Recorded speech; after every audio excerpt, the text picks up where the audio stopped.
Mas. Saya dari mahasiswa UIN Malang. Iya, siap. Mau menanyakan tentang budaya kelinci. Iya. Belum tahu sebelumnya nama Saya Pak Tris yang dikenal dari teman-teman Pak Tris tadi. Jadi alamatnya Desa Kelampok, Kecamatan Kapas, Kabupaten Bojonegoro.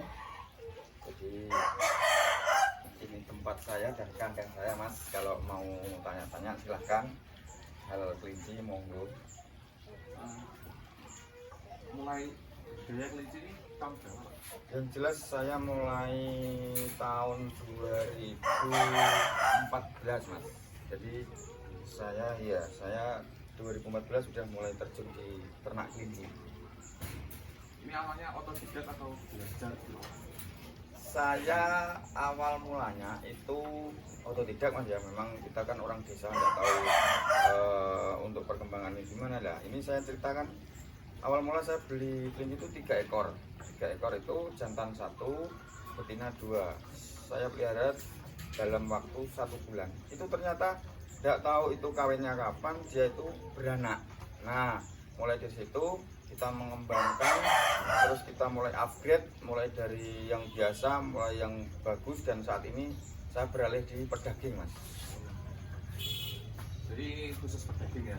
Ya, Mas, karena saya pikir gini, untuk prospek pedaging itu kan gini, kalau kita mencari bibit yang untuk hias, saat ini kalau waktu pandemi kayak gini, hias itu jarang untuk diminati, Mas, karena ekonomi. Tetapi kalau pedaging, saya itu mempunyai keyakinan kalau kelinci itu bisa dibuat bahan pentol, buat masakan. Intinya dia untuk dipotong itu selalu untuk bahan apa saja bisa gitu, Mas.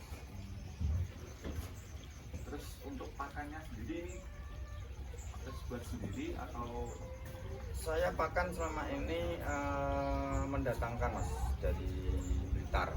Jadi ya selama ini saya itu setiap 25 hari saya itu habis 8 ton.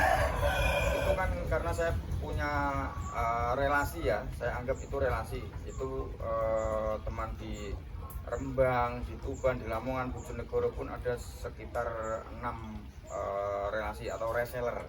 Jadi saya titipi, dia jual, ternyata alhamdulillah untuk penjualannya sangat lancar. Di daerah Bojonegoro saja atau beberapa kota di Jawa Timur atau?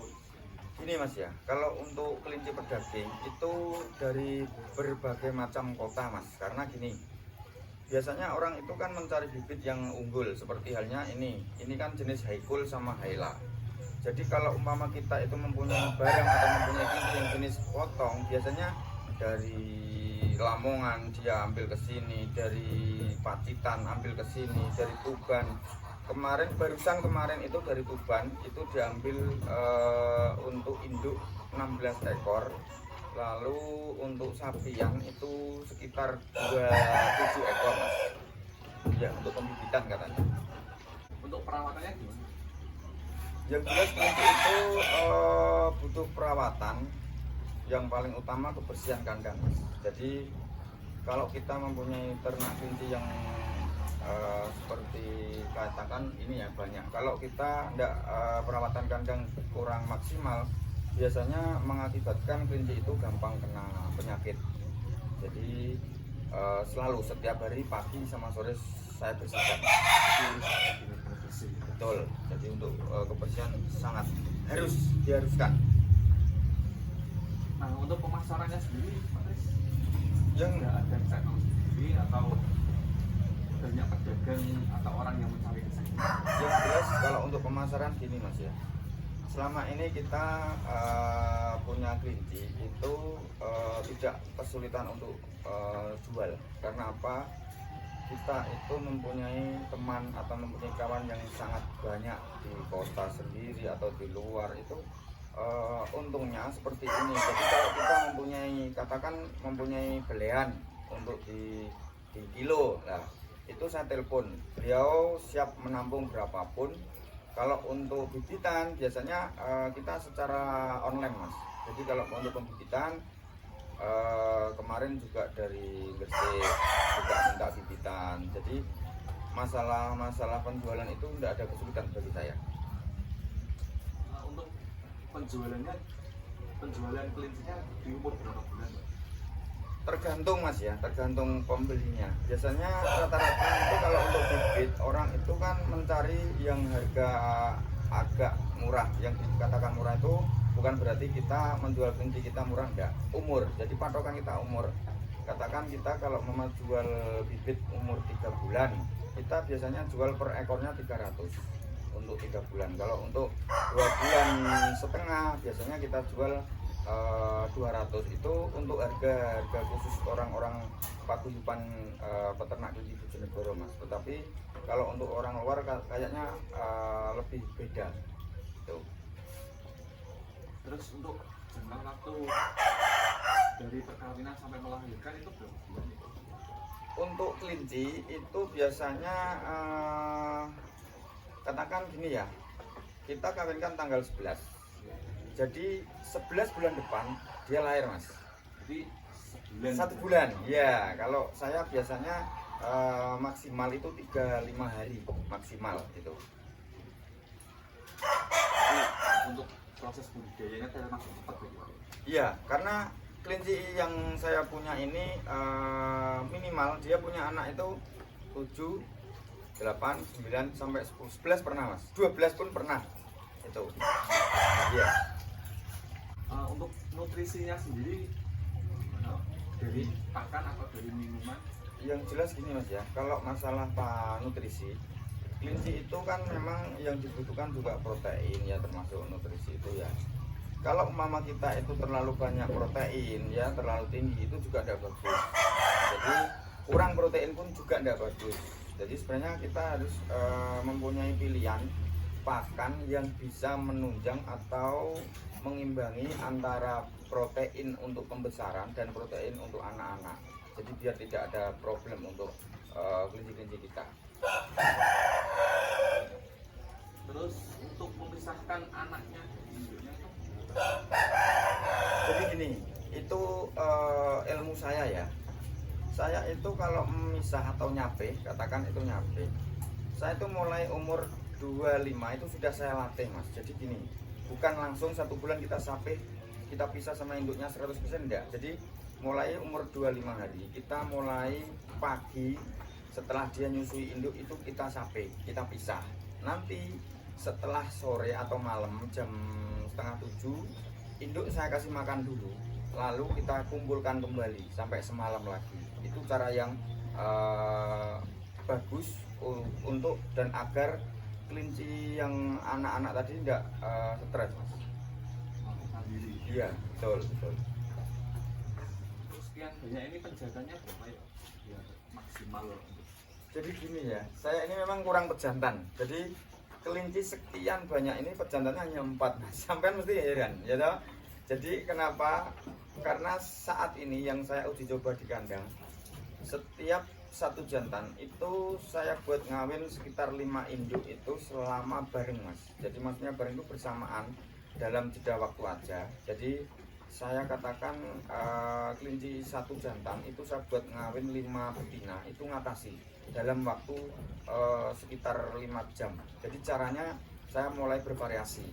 Jadi mulai saya kawinkan 1 induk, nanti kita berhentikan, kita kasih jeda sekitar 15 menit. Nanti setelah kawin lagi saya biarkan sampai 30 menit. Jadi mulai waktu saya jedakan untuk mengawini 5 induk 5 betina tersebut. jadi kayak setiap jantan sama betina digabung itu pasti kawin atau kemungkinan besar 50-50? Jadi gini mas, kelinci itu kan punya masa birahi. Jadi kelinci itu punya masa birahi. Jika kelinci itu yang betina belum saatnya birahi, dikawinkan kayak apapun dia tidak mau dan dia akan berontak lari terus. Terus kelinci itu biasanya jika betinanya birahi, pejantan pun akan agresif mas. Jadi tidak semua betina kita langsung kumpulkan, kita kawinkan, enggak. Kita lihat dia waktunya birahi enggak, itu mas. Untuk mengetahui tandanya birahi, jadi kalau saya selama ini pengalaman saya di kandang, birahinya kelinci itu bisa kita lihat dari tingkah. Satu, kita lihat dari tingkah laku, dia kalau kayak kelinci gelisah gitu mas ya, lompat-lompat, terus dia nyeruduki agrabah ada pakannya. Terus yang kedua kita lihat dari kelamin mas, jadi kelaminnya betina itu kalau warnanya sudah seperti anggur, jadi ungu, itu sudah saatnya untuk dia kawin mas, pasti mau itu. Makanya kelinci itu kalau tidak tahu masa birahinya dikawinkan kayak apapun tidak akan mau itu. Ini pernah disemprot anti bakteri? Kalau untuk kandang saya setiap 1 minggu sekali mas, itu harus mas, karena kelinci itu ya kalau tanpa disemprot atau dibersihkan pakai antibakteri itu rentan kena penyakit. Saya sudah pernah terjadi mas, dulu itu kan saya belum seberapa pengalaman. Jadi kalau kelinci itu tidak disemprot antibakteri, biasanya itu gampang dan rentan sekali. Contoh kena kotoran lembek, kena kotoran koksi, lalu tiba-tiba kelinci itu mati lah.